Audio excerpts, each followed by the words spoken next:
ప్రేమ స్వరూపులారా, embodiments of love. నిత్యము మనము రాత్రులు గడుపుతున్నాము. We have been spending time day in and day out. ఎన్ని రాత్రులు గడిపినా వీటికి శివరాత్రి అని పేరు కాదు. We have passed through many of the nights and we cannot consider them as Sivaratri, the holy night of Shiva. ఈ శివరాత్రి దినము రాత్రి అంతయు కూడాను శివనామమును స్మరించుతూ, శివనామమును శ్రవణం చేస్తూ, శివనామమును గుర్తించుతూ, శివతత్వమును వ్యక్తం చేస్తూ ఉంటాము. On this holy night of Sivaratri, what we do is we chant his matchless name and we recall the majesty and the grandeur of Lord Shiva and listen to the stories and leelas of Shiva. కనుక ఈ రాత్రి అంతే కూడాను శివనామంతో గడపడం చేత దీనికి శివరాత్రి అని పేరు. As the whole night is spent in singing his glory, this is called Sivaratri. ఏ రాత్రి నీవు దైవాన్ని చింతిస్తూ ఆ రాత్రి అంతా కూడాను Shivaratri. That night that you spend in constant contemplation of Lord Shiva is Sivaratri. Shiva అనగా కేవలం ప్రత్యేకమైనటువంటి ఒక అవతారం కాదు. Shiva is not specific avatar or advent. హరిహరుడు ఇద్దరు కూడాను శరీరధారులు కాదు. Both of them, Hari and Hara, they are beyond the physical frame. ఇది భౌతికమైన భావంతో భావిస్తున్నారు. We assume a specific form because of our own imagination. హరిహరులు ఇద్దరు కూడాను భావాతీతుడు. Hari, Hara are beyond our comprehension, understanding. Hari అనగా విష్ణువు, Hari is Lord Vishnu. హర అనగా శివుడు. Hara is Lord Shiva. Shiva విష్ణువులు రెండు కూడాను శరీరధారులు car. Shiva and Vishnu, both of them are beyond the physical frame, beyond the body. అనేక మంది భక్తులు అనేక శరీరధారులుగా ఉన్నటువంటి వారిని పూజిస్తూ అటు శరీరములను తాము కూడా దర్శించాలని ఆశిస్తూ ఉంటారు. Many of the devotees worship the formful aspect of the divinity and look forward and long for to have the vision and the manifestation of the divine incarnation. అయితే ఆ రూపములు ఎవరు వేసినవి? But those forms, whose making is it? సాక్షాత్ అవతరించినటువంటి కాదు. It is not the one that descended, the specific form. Ravi Varma pictures అవి. All the forms of our imagination are the making of Ravi Verma, the painter. వారు కూడాను కొన్ని శాస్త్రములు యందు ఉన్నటువంటి యొక్క రహస్యములను గుర్తులను గురించి వారు ఆ విధంగా వ్రాస్తూ వచ్చారు. However, they have taken into cognizance certain of the narrations and the descriptions mentioned in the scriptures, and thus they gave the form. కానీ వారు రాసినటువంటి ఒక రూపములు వారి ఇమాజినేషన్లు. However, all the paintings are of their own making, imagination. అంతేకాని నిజముగా శివ విష్ణువులకు రూపములు లేవు. But truly speaking, Lord Shiva, Lord Vishnu, they are formless. వారు కేవలం అరూపదారులు. They are formless beyond the physical body. వారికి స్వరూపములు లేవు. They have no specific form. నిర్గుణం, నిరంజనం, సనాతనం, నికేతనం, నిత్య శుద్ధ బుద్ధ ముక్త Nirmala స్వరూపిణం. The divinity is attributeless, formless, immortal, nectarous, unpolluted and pure. ఇట్టి స్వరూపాన్ని వారు దాన్ని ఏదో ఒక భౌతికమైనటువంటి ఒక స్వరూపాలుగా భావించుకొని వారు చిత్తించు వచ్చారు. Such divinity has come into their imagination by way of limited form, and that is painted. వాటిని భక్తులు కూడాను అనుసరిస్తూ అదే రకంగా వారు కూడాను అట్టి చిత్రములను వారు దర్శించాలని కోరుతున్నారు. Likewise, devotees also go by this paintings, the imaginative picture of the divinity, and also look forward to have the manifestation of the painting they worship so long. భగవంతుడు ఏ పెయింటునకు ఏ ఒక్క చిత్రమునకు స్వరూపుడు కాదు. God will never limit himself to any picture or any painting for that matter. రూపమే లేనటువంటి యొక్క భగవంతునికి ఏ చిత్రములు చిత్రించగలవు? When God is formless, what form can you assign him? అయితే ఎవరు ఏ భావముతో తలుచుకుంటుంటారో ఏ భావంతో ఆశిస్తుంటారో అట్టి రూపమును ధరిస్తూ వస్తుంటారు. As is your feeling, the form of worship, God of his compassion manifests accordingly. అది అప్పటికప్పటికే మాత్రమే కానీ అది శాశ్వతం కాదు. The form that comes to your vision happens at the moment, but is not of permanent value. ఆ రూపములన్నీ కూడాను తాత్కాలికమైనటువంటివి. All the forms that you visualize are temporary. కనుక భగవంతునికి స్వరూపము ఎట్టి స్వరూపము లేదు. God has no specific form at all. అందువల్లే ఒకానొక సమయం లోపల లక్ష్మి వచ్చి పార్వతిని అడిగింది. At one time Lakshmi came and asked a question, put a question to Parvati. ఇది ఒక భావచిత్రమే. This is also related to the imagination. బాలవే కదా గౌరమ్మ, సాంబ శివుడి ముసలివాడమ్మ. Samba Shiva is aged, is quite old. That's what she said. నీవు చిన్న వయసు దానవై నీవు ఆ ముసలివాడిని ఎట్ట నీవు ప్రేమించావు? And let me ask, Parvati being so young, how is it that you married such an old man, aged? తన నిండా జడరా వాడమ్మ, తాను కప్పింది పులి చర్మమమ్మ. In fact, he has covered himself, clothed himself with that of a tiger's skin. తన నిండా జడరా వాడమ్మ, తాను కప్పింది పులి చర్మమమ్మ. He has got matted hair above and wearing the skin of a tiger. చుట్టూ పాములు చుట్టుకున్నాయమ్మ. And there around his neck, the snakes, countless number. అట్టి గుట్టు తెలియక నీవు ఎట్లా వరించితివి? Without knowing his form and all those things associated with him, how is it that you loved him? ఎద్దు వాహనం ఎక్కినాడు, ఏ ప్రొద్దు తిరుగుతున్నవాడు. He has got his chariot, the bull, and he moves about day in and day night. ఒక ఇల్లైనా లేదు. He has no permanent residence. ఎవరైనా వస్తే తలదాచుకోవడానికి కూడా జానడు కొంపలేదు. He has not even an inch of space to rest, to reside permanently. ఈ మాట వినగానే పార్వతి శివుణ్ణి పట్టుకుంది. Having heard all this, Parvati wanted to question Lord Shiva. శివుణ్ణి ప్రశ్నించింది. And she questioned Shiva. ఇల్లు వాకిలి లేదు, You don't have any permanent residence. కులము గోత్రము లేదు, You don't have any community or caste.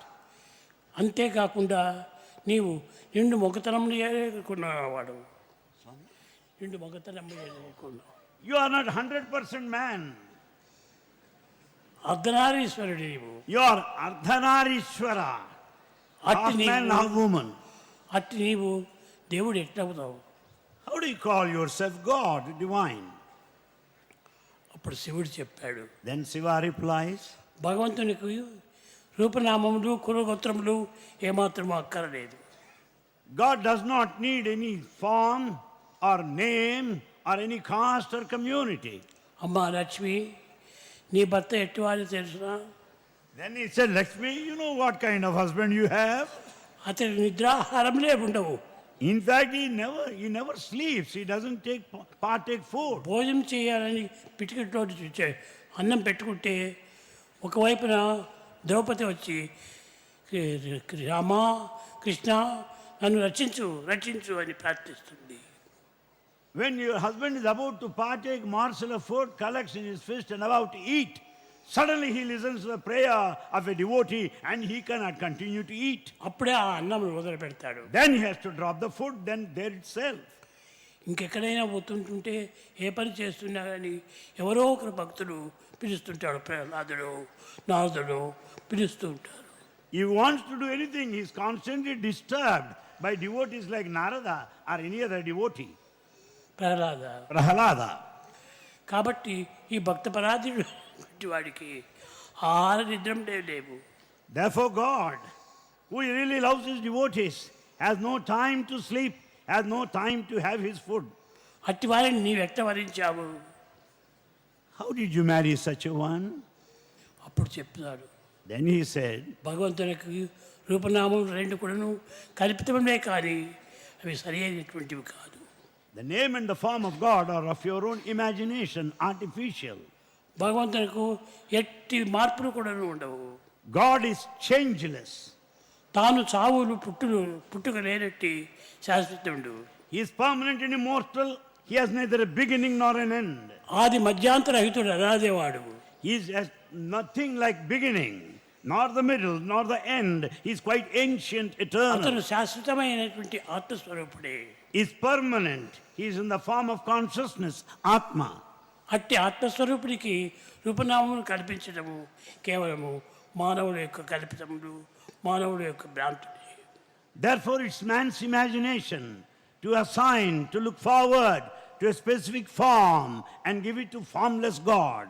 అయితే అట్టి ఫామ్లెస్ కార్డు కూడాను భక్తుడు కోరినప్పుడు ఆ కోరినటువంటి కోరిక తీర్చే నిమిత్తమై ఆ రూపం ధరిస్తుంటాడు. However, the formless God, in response to the fervent prayers of the devotee, takes that form, assumes that form, and manifests in front of him to please him. నాకు కృష్ణ స్వరూపం కావాలి అని కోరినప్పుడు కృష్ణుడిగానే వస్తాడు.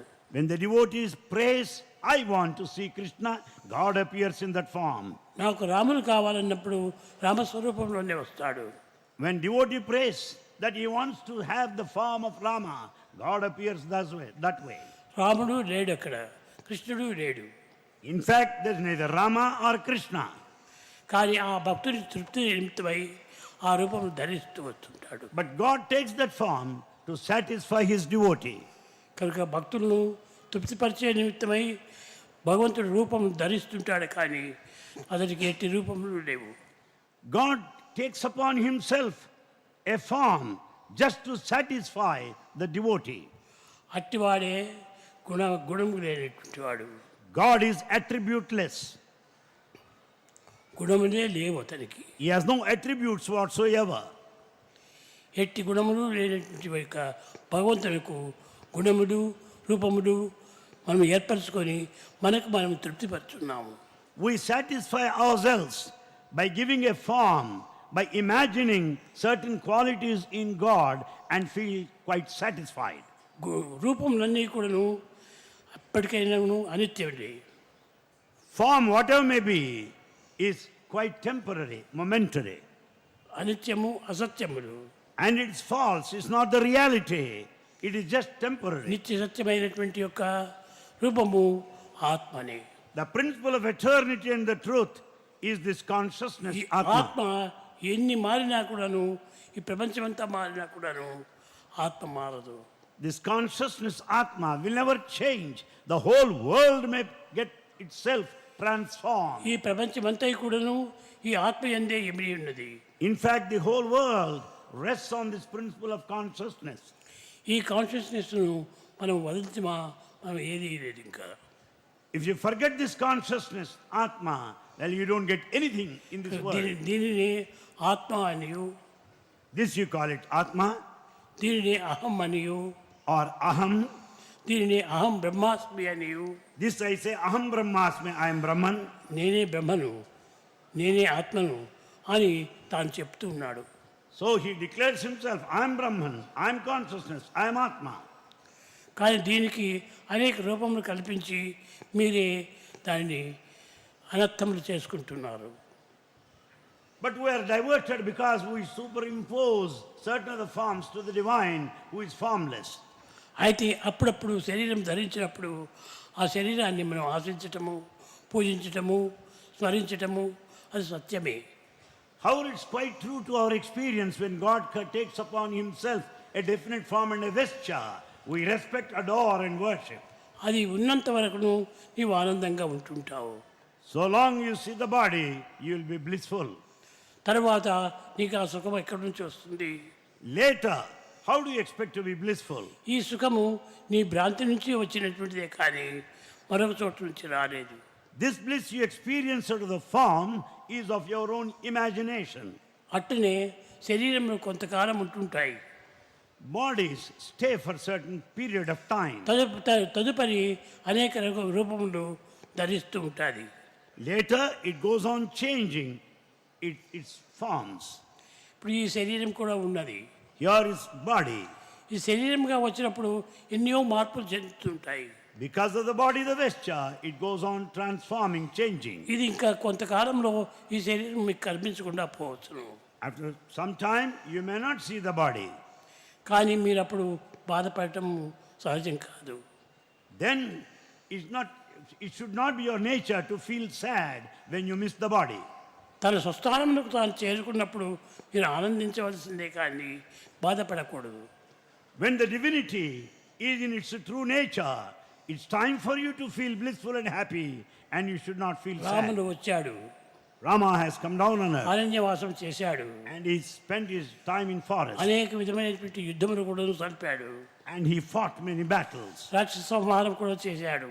and he killed many of the demons. కానీ కట్టకప్పటికి రాముడు ఉన్నాడా? But ultimately what happened as he stayed లేదు. thereafter? No. తిరిగి అతను యమునా నది లోపల చేరిపోయాడు. Later he has gone into that Yamuna river. కనుక శరీరములు ఎప్పటికైనా అశాశ్వతములు, అసత్యములే. Therefore body, whatever may be the period of time that it exists, it is quite temporary. దేహం కూరక తప్పదెప్పుడు, దేహి దయామయుండు, కరుణింపక దేహికి చావు పుట్టుకలు మోహ నిబంధ బంధనలు ముద్రలు లేవు. The body is temporary, is bound to perish and fall, but the indweller is permanent, and the indweller has neither the bondage nor liberation. కనుక మీరు ఎప్పుడు కూడాను దేహాన్ని మీరు పెద్దదిగా శాశ్వతంగా భావించరాదు. Therefore never consider the body as permanent. ఆయా కాలంలో, ఆయా పరిస్థితులు, ఆ యొక్క సమయము, సందర్భంలో వచ్చినప్పుడు మాత్రమే ఆ దేహమును కనిపిస్తాయి. You'll certainly experience the body, the form, depending upon the time and prevailing circumstances. ఆ కాలం వచ్చినప్పటికీ తిరిగి ఆ యొక్క దేహములు కానీ ఆ యొక్క అనుభవములు కానీ ఏమాత్రం కూడా ఉండవు. Later, you do not see the form. You will not have that formful experiences. కనుక మీరు దేహాన్ని సత్యమని భావించుకొని ఆ కృష్ణుడే కావాలి. ఏనాడో ద్వారకా నగరంలో జన్మించినటువంటి యొక్క కృష్ణుడు ఈనాడు నీకు కనిపించమంటే ఏ విధంగా కనిపించగలడు? You cannot insist to visualize Krishna of Dwaraka. How do you expect to see him today from Dwaraka? ఆ దేహం ఉండినంత వరకు ఆ ద్వారక లోపల నడిచాడు, సంచరించాడు, సంతోషపెట్టాడు. So long the body existed, he moved about around Dwaraka and made everybody happy. ఇప్పుడు ప్రతి ఒక్క దీనికి కూడా బల్బులు ఒక పవర్ ఉన్నది. Every bulb here that illumines has got a power. ఈ పవర్ అంతా కూడా కొంతకాలం వరకే ఉంటుంది. And the power will remain for some period of time. అట్లనే అవతారములన్నీ కూడాను బల్బులు వంటివి. All avatars are like bulbs. కానీ ఆ యొక్క పవర్ తగ్గిపోతానే ఆ బల్బ్ మీకు కనిపించదు. The moment the power is withdrawn, you don't see the bulb anymore. ఇతనే అవతారములన్నీ కూడాను అనేక రకములైనటువంటి అవతారములు ఎన్నో వచ్చినవి. Like that, we have experienced many of avatars before. దానిని మాత్రమే మీరు స్మరించుకొని, దానిని మాత్రమే స్థిరం చేసుకొని, మీరు దానినే నీకు ఆధారం చేసుకోవాలి. And you rely, you depend, you adore, you worship the same form of your choice and preference. అంతేకాని ఆ ఫామ్ ఎప్పుడు ఉండాలా కానీ మీరు ఆశించకూడదు. But you cannot expect the form to remain permanently. నీవు పుట్టినటువంటి బాలుడవు ఇప్పుడు ఎంతో పెద్దవాడైపోయినావు, కాలేజీ బాయ్ అయినావు. You were a boy at one time. Today, you are a college student. కానీ ఇది ఎంతకాలం వచ్చింది? కొంతకాలమే, తిరిగి మార్పు చెందుతుంది. How long this will last? Only for some time. Later, it will change. నీకు మ్యారేజ్ అవుతానే నీకు కుమారుడు కలుగుతాడు. After you get married, you will have a son. అప్పుడు నీవు ఇంకా పెద్దవాడైపోతాడు. Then you will be aged also, grown up. అదే విధంగానే అవతారములన్నీ కూడాను Likewise, all avatars. వచ్చినవన్నీ కొంతకాలం మాత్రమే ఉంటాయి. All avatars continue to stay for some time as they will. దానినే మనం స్మరిస్తూ రావాలి. That we have to chant and praise the glory. దాన్ని స్మరిస్తూ వస్తుంటే అవే నీకు తప్పక నీకు కనిపిస్తాయి. And the very worship of the form that you see will certainly save you. ఇప్పుడు 3 రకములైనటువంటివి ఉంటున్నాయి. There are 3 types here. ఒకటి కాన్సన్ట్రేషన్ అన్నారు, One is concentration. రెండవది కాంటెంప్లేషన్ అన్నారు, The second, contemplation. మూడవది మెడిటేషన్ అన్నారు. Third one is meditation. Concentration అనేటువంటిది తాత్కాలికంగా వచ్చినటువంటిది. Concentration is a state that you get for the time being. ఇప్పుడు మీరు చూస్తున్నారు చూడు, అది మీరు ఈ రూపాన్ని చూస్తుంటే అది concentration. All of you are watching the form of Bhagavan now. It is concentration. అది కొంచెం కదిలిపోయినప్పుడు కాంటెంప్లేషన్ అవుతుంది. The moment it just gets changed, moved, you will get into the stage of మరి contemplation. కొంతకాలంలో అది శాశ్వతంగా నిలిచిపోతుంది. Later, this impression will remain forever. అది శాశ్వతంగా నిలిచినప్పుడే అదే మెడిటేషన్. దాన్నే మీరు మెడిటేషన్ When చేయాలి. this impression remains permanently, it is state of meditation.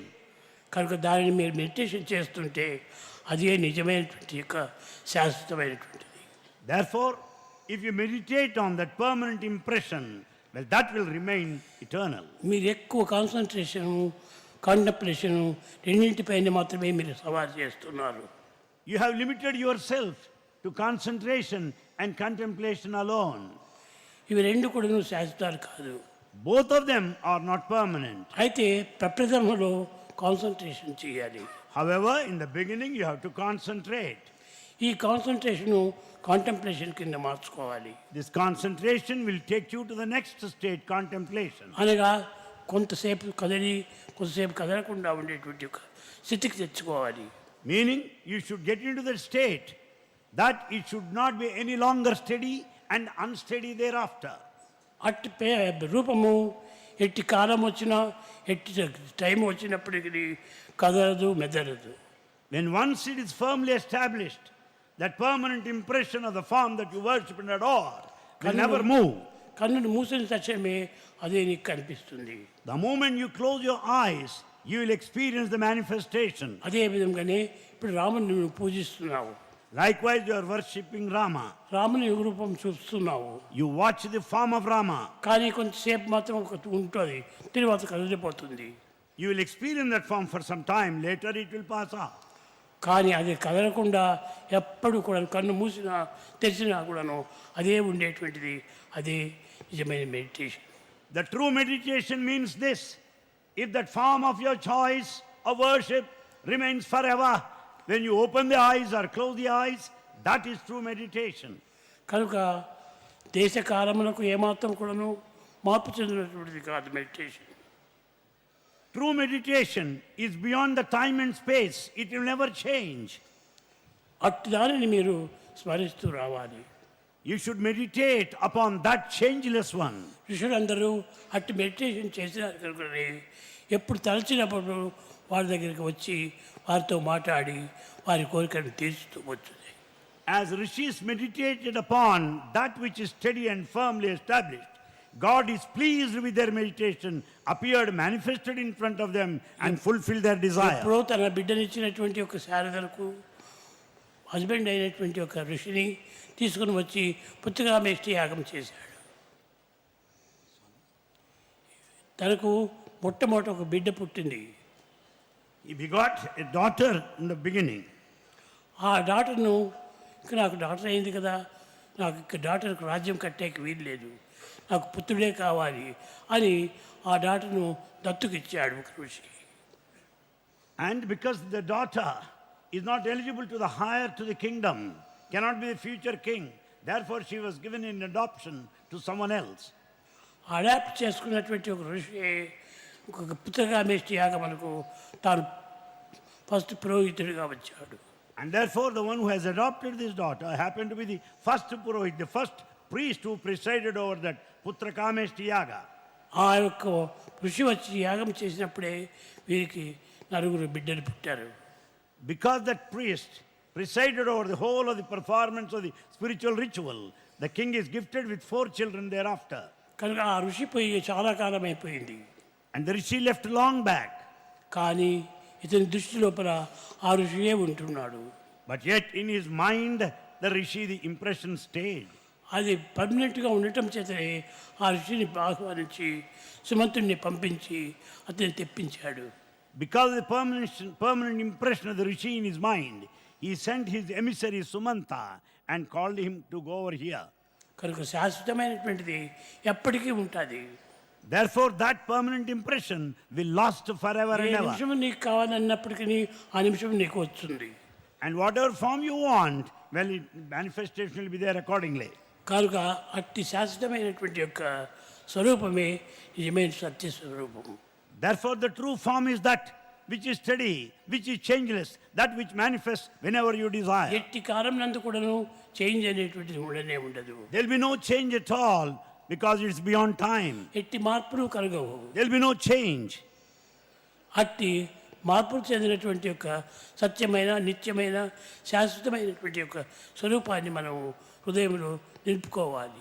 Therefore, we should keep in view, install in our hearts that form which is changeless, that form which is beyond time and space. ఏ రూపమైనా సరియే మీరు దానిని ఇదే అది అని రాముడే కృష్ణుడే సాయిబాబానే అని భేదములు పెట్టుకోకండి.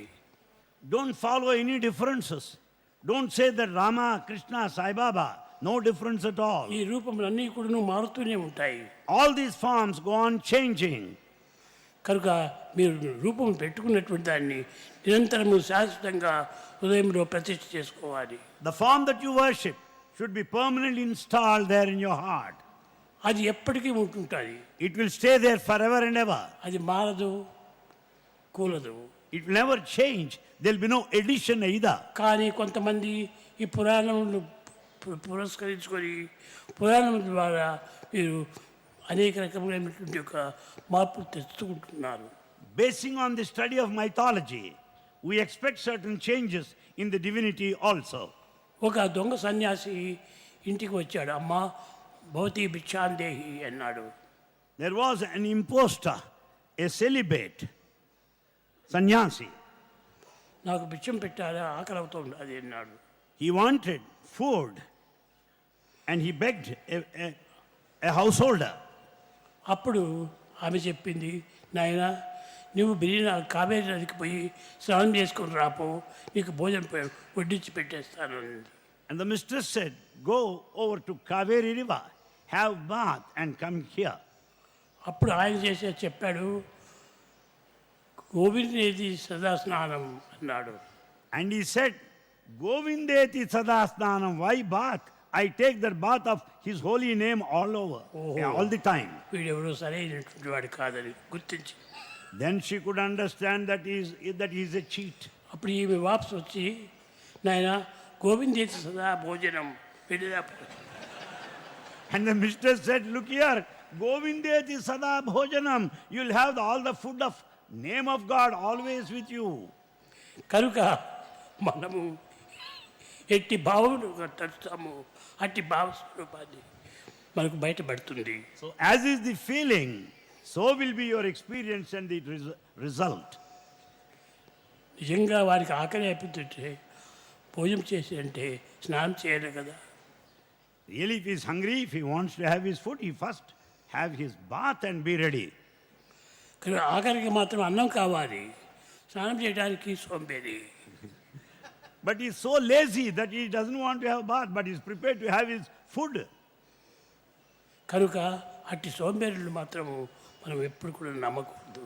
So, we should not have faith in these lazy beggars. ఎప్పుడు కూడా ఒక చరిత్రటువంటి యొక్క మనసును మనము స్థిరం చేసుకోవాలి. We should have this unwavering mind, the steady mind. అప్పుడే మనకు సరి అయినటువంటి ఒక స్థితి స్వరూపము దర్శనమిస్తుంది. Then you will have proper position and you will have the visualization, the experience of the divine. కనుక మనము నిరంతరం కూడా ఎప్పుడూ మెడిటేషన్ చేస్తాము అని అనుకోకూడదు. కూర్చొని కళ్ళు మూసుకుంటారు మెడిటేషన్ అంటాడు. Let's not think that we meditate whenever we like. Some people think by closing their eyes and keeping their body steady that they are in deep meditation. అది మెడిటేషన్ కాదు. It is not meditation. ఒకవేళ నీవు think చేయొచ్చును కానీ You may think that it is meditation, అది చలించేటువంటి యొక్క మనసు. but it speaks of the wavering mind, changing mind. చలించినటువంటి మనసును ఒక స్థిరముగా ఉండేటువంటి దానిని నీవు మెడిటేషన్ అని చెప్పాలి. If the mind is steady, unwavering, then you can claim that it's meditation. చలించేటువంటి దానిని మెడిటేషన్ అంటారు. When the mind is unsteady, you cannot call it meditation. అది contemplation. But you are just contemplating on this process. దానిని దాటిన తర్వాతనే meditation వస్తుంది. You should cross this, go beyond, then you can meditate. కనుక మధ్యలో వచ్చినటువంటి యొక్క ఎగ్జామినేషన్లో నీకు ఫస్ట్ ప్రైజ్ ఎంత వచ్చాయంటే నీకు అప్పుడే డిగ్రీ ఇవ్వరు. If you get any award in certain of the examinations that you will have, you will not get the final award of a medal. Final దీంట్లో నీవు ఎగ్జామినేషన్లో ఫస్ట్ వస్తే అప్పుడు నీకు డిగ్రీ ఇస్తారు. You get the degree if only you get through the final examination, public examination. కనుక ఈ meditation అనేది final examination. So this meditation is the final examination. కానీ కాన్సన్ట్రేషన్ అనేటువంటిది మధ్యలో వచ్చినటువంటి ఒక half year examination. Contemplation is one that has appeared in the middle like half-yearly examinations. అది నీవు పెట్టుకోకుండా నువ్వు పర్మనెంట్గా ఉండేటువంటి దానిని నువ్వు నిలుపుకోవడానికి ప్రయత్నం చేయి. Therefore, you think of that form which will be steady, which will be permanently installed. క్లాస్లో నేను ఫస్ట్ వచ్చినాను, ఫస్ట్ మార్క్స్ వచ్చినాయి అని చెప్పినంత మాత్రం ఎవరు నిన్ను పాస్ చేయరు. Because you stood first in the class examinations, well, that doesn't mean that that you passed the whole of the year. నువ్వు కాలేజీలో పోయి చదివి ఫైనల్ ఎగ్జామినేషన్లో నీ ఫస్ట్ మార్క్స్ తెచ్చుకో, నీకు తప్పక ఇస్తారు marks. You should go to the college, attend all classes and do very well in the final examination. Then only you'll be declared as one who passed. ఒక కాలేజీ ఫైనల్ ఇయర్ ఎగ్జామినేషన్ పెట్టింది. It's final examination for the college year. అట్టి దానిలో నీవు pass కా తప్పక నీవు మంచి marks తెచ్చుకోగలవు. Then if you get through that final examination, you'll certainly get very high percentage of marks. ఈ విధంగా ఆధ్యాత్మికమైనటువంటిది ఎంతనో గొప్ప ఉన్నత స్థితిలో ఉండేటువంటిది. Spirituality is of very high standard and is of very high order.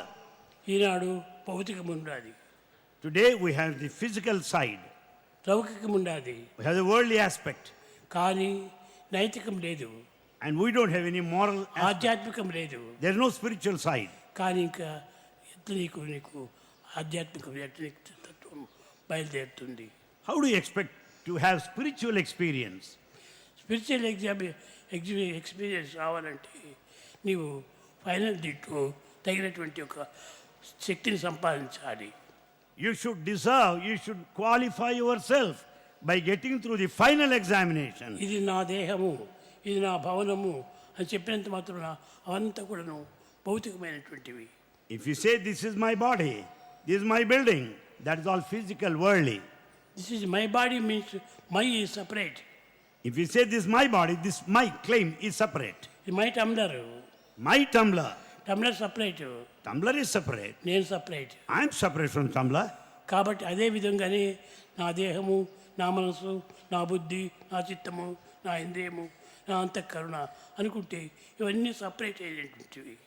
Likewise, even if you claim my body, my mind, my intellect, my inner senses, understand that you are separate from them. కాబట్టి అన్నింటికి నీవు separate అయినటువంటి వాడే నీవు. The moment you inquire and separate yourself from the body, mind and intellect. That is the true I.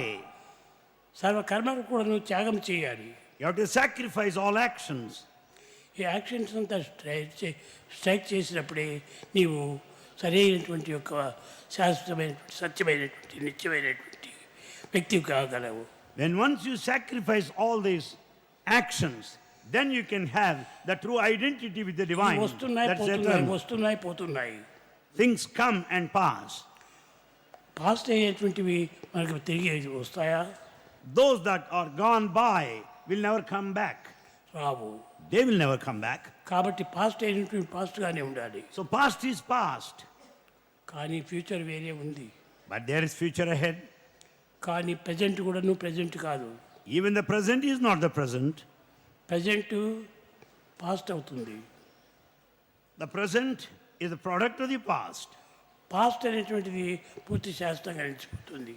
And the past is gone. It cannot be recovered. కనుక నీవు సత్యనిత్యమైనటువంటి యొక్క సత్వాన్ని నీవు పొందాలనుకుంటే నీవు సరైనటువంటి ఆత్మతత్వాన్ని గురించి తెలుసుకోవాలి. If you want to know the eternal truth, you should have understanding of the consciousness. ఈ సత్యమైనటువంటి ఆత్మస్వరూపము ఒక్క ఉపనిషత్తుల ద్వారా ఏర్పడుతుంది కానీ భగవద్గీత, భాగవతము, రామాయణము దీనితో వచ్చేటువంటిది కాదు. The correct concept of consciousness is given in Upanishads, not by other texts like Bhagavad Gita and other epics. Bhagavad Gita శ్లోకం చెప్తుంది కానీ తెలుపుతుంది కానీ దాన్ని చూపించదు. Bhagavad Gita speaks of the divinity, but it doesn't clarify. యదా యదా హి ధర్మస్య